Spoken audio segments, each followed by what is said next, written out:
Thanks for watching. Kaylee here. I am in the gorge, the Columbia Gorge in Oregon outside of Portland. And right here is a very common plant and infamous in the Pacific Northwest. This is a poison oak plant, and it's really important to know, not for its medicinal or edible benefits, but because you want to know what not to touch. So one of the ways that you can decipher this plant is you kind of see that the most common ways is leaves of three. However, there are many other plants in the forest that have three leaves on each little stick. So if you want to come closer, you can kind of see this is one of the forms that this one comes in, which you see here is a bush form. But you can kind of see, and I'm going to be very careful not to touch it.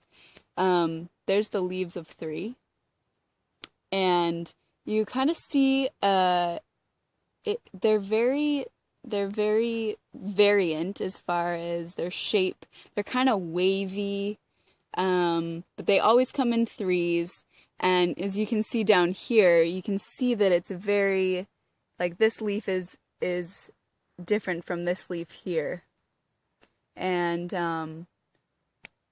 one of the things that happens when you come into contact with this plant is you break out in blisters that ooze this crazy liquidy oil, and it can spread.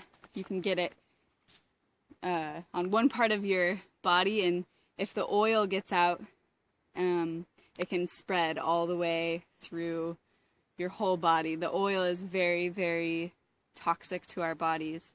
So you want to, if you do get into contact with poison oak, you want to be sure to take a cold shower so your pores don't open up and it spreads easily. And you want to make sure that you keep that oil contained and dry. You want to dry the area up. And a very common way of doing that is with clay. People use calamine lotion. If it gets so bad, you have to take steroids. I actually know people who almost lost their lives by breathing in the smoke when somebody was burning this plant.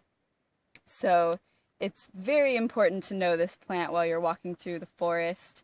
Some people are more reactive than others, and I just learned actually that humans are the only animal that are reactive to the phytochemical called urushiol.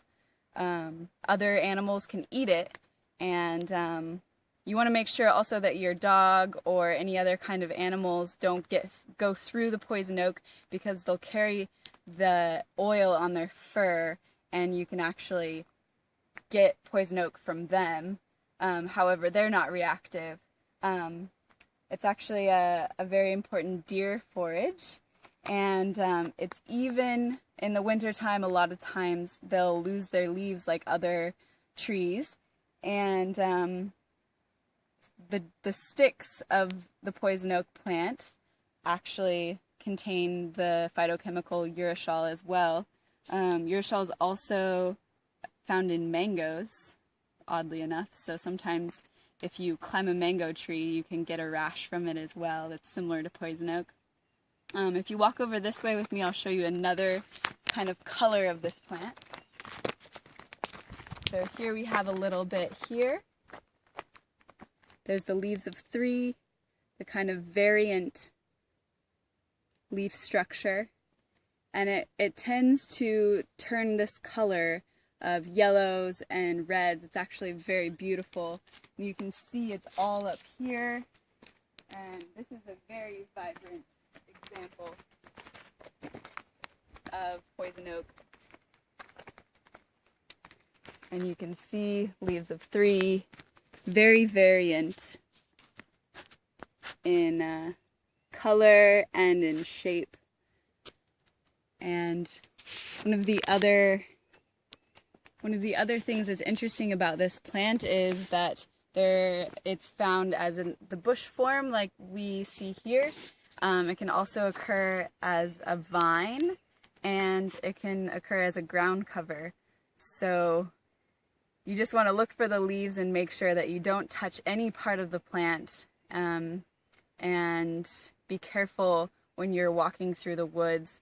It tends to I find that it likes more dry places, but it can also be found in wet places. Up north near Portland, it's less of a problem, but it is still there. Down in southern Oregon, it's a lot drier, and there's poison oak everywhere. A lot of people are very sensitive to it, and they can't even go into the forest. So it's kind of I think of it as Mother Nature's way of kind of protecting the forest, but that's just my kind of take on it.